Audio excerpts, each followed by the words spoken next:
Okay, so it's like midnight and I'm just thinking about my crown chakra. So I kept getting downloads about crown chakra and how we should like take care of our hair. And I don't know, it's something about how people unconsciously can hate you for your hair and your crown chakra and all of the knowledge that you have.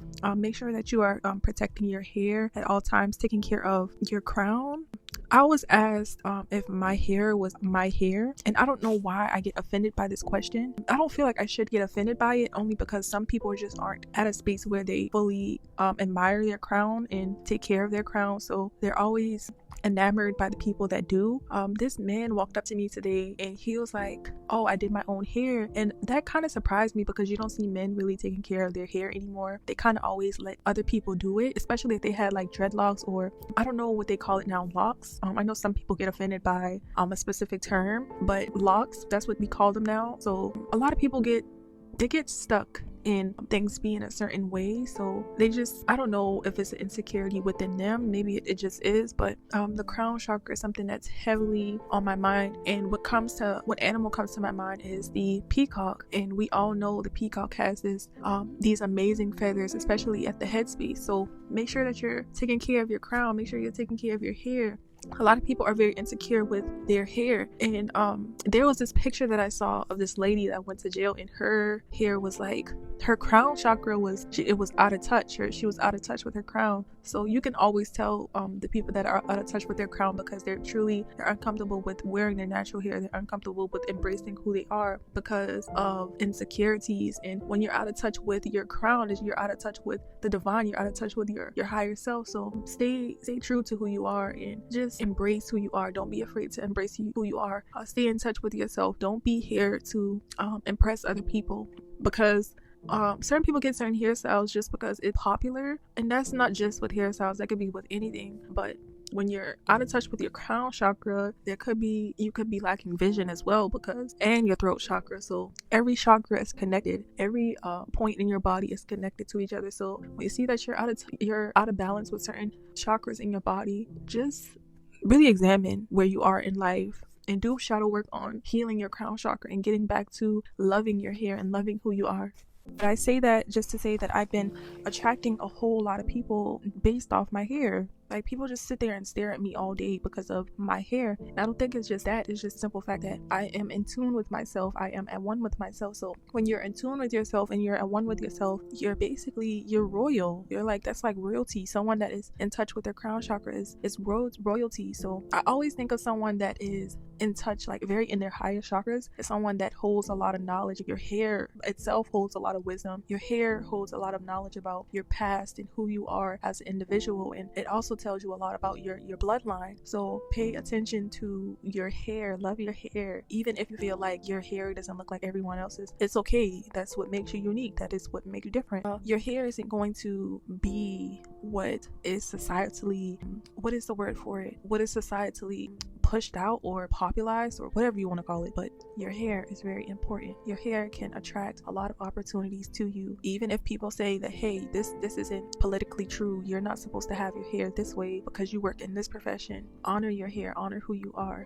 unapologetically, because your hair, child, I don't know, y'all, your hair is very powerful. Don't let anyone tell you that your hair isn't beautiful. Don't let yourself tell yourself that, okay? Don't change, don't modify your hair. Love your hair for what it is. That's just beautiful for me. To me, that's very beautiful. Being in touch with your crown chakra. Like, do you know how powerful you are when you are in touch with your crown chakra? Think about the lion and how it wears its hair and its mane, how royal it is just for its hair. How the peacock is just so royal because of its hair.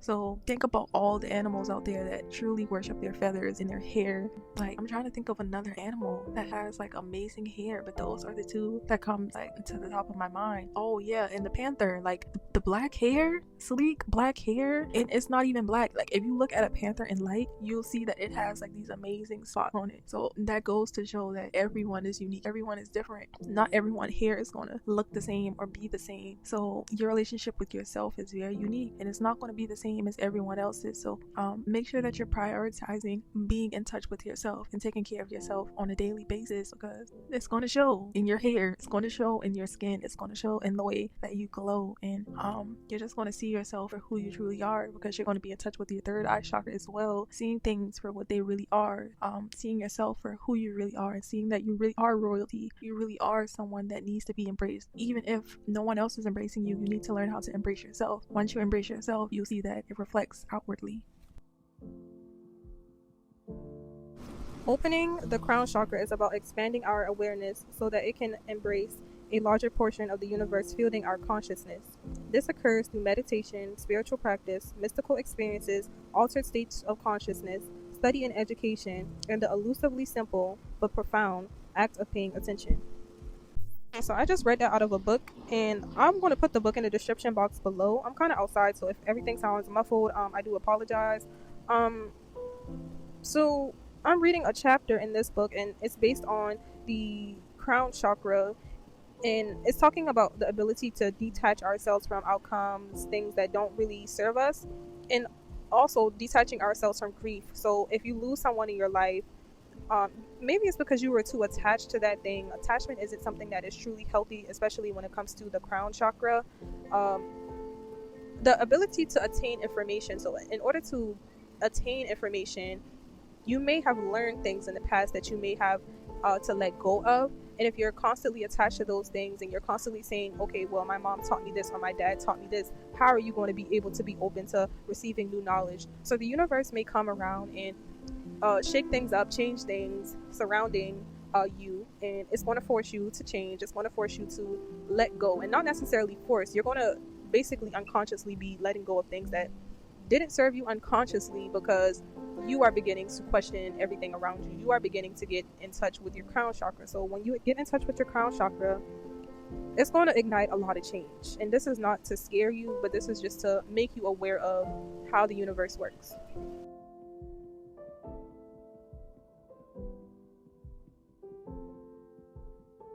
I remember when I was so attached to a certain outcome in my life, certain people in my life, that when those people left my life, I tried to hold on to them so dearly, not understanding that I was causing myself pain. But in that pain, I learned a lot. I experienced a lot, and I learned that, hey, you don't need this in order to survive. You don't need this person in order to be. You just are, because you have yourself. So when you are just a being and you're just here and you're being, you understand that you don't need to attach yourself to anything or any outcome.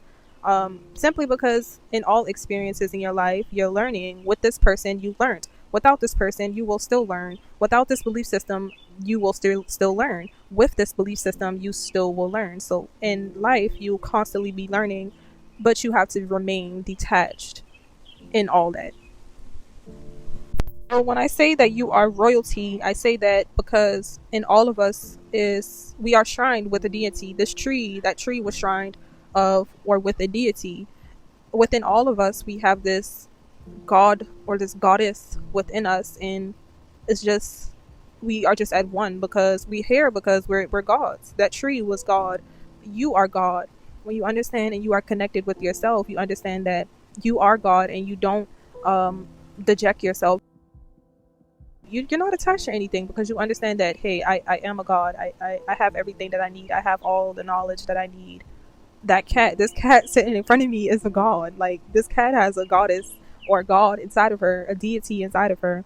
When you speak, you are basically letting out a goddess, a deity outside of you.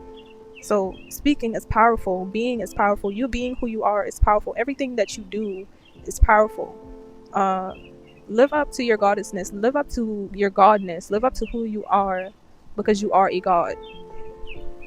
How would you behave if you knew that you were a god? Answer that question. Ask yourself that. How would you behave if you knew that you were a god?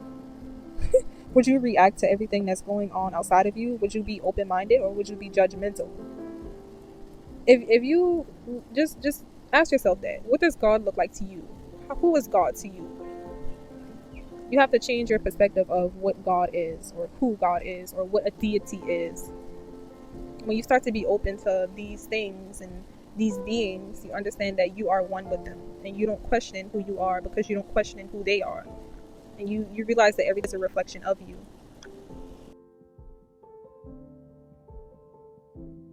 Since I think about it like that, I do not try to hold on to everything or everyone outside of me, because I understand that everyone is their own individual.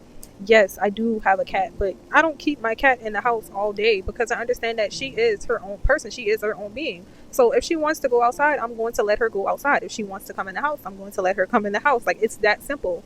Um, and that goes like for like partners as well. Like, I'm not going to attach myself to anyone or thing because I understand that everyone is free. Everyone has their own mind, or I would think like, and if you don't have your mind, it's time for you to start being open minded and restoring your crown chakra, because we have to stop attaching ourselves to things outside of us, because you are your own person. You have your own soul. You have your own mind. So establish what you want. Establish your belief system. Establish who you are as a person. And once you do that, you understand that you can't attach yourself to anything. You won't allow anyone to keep you.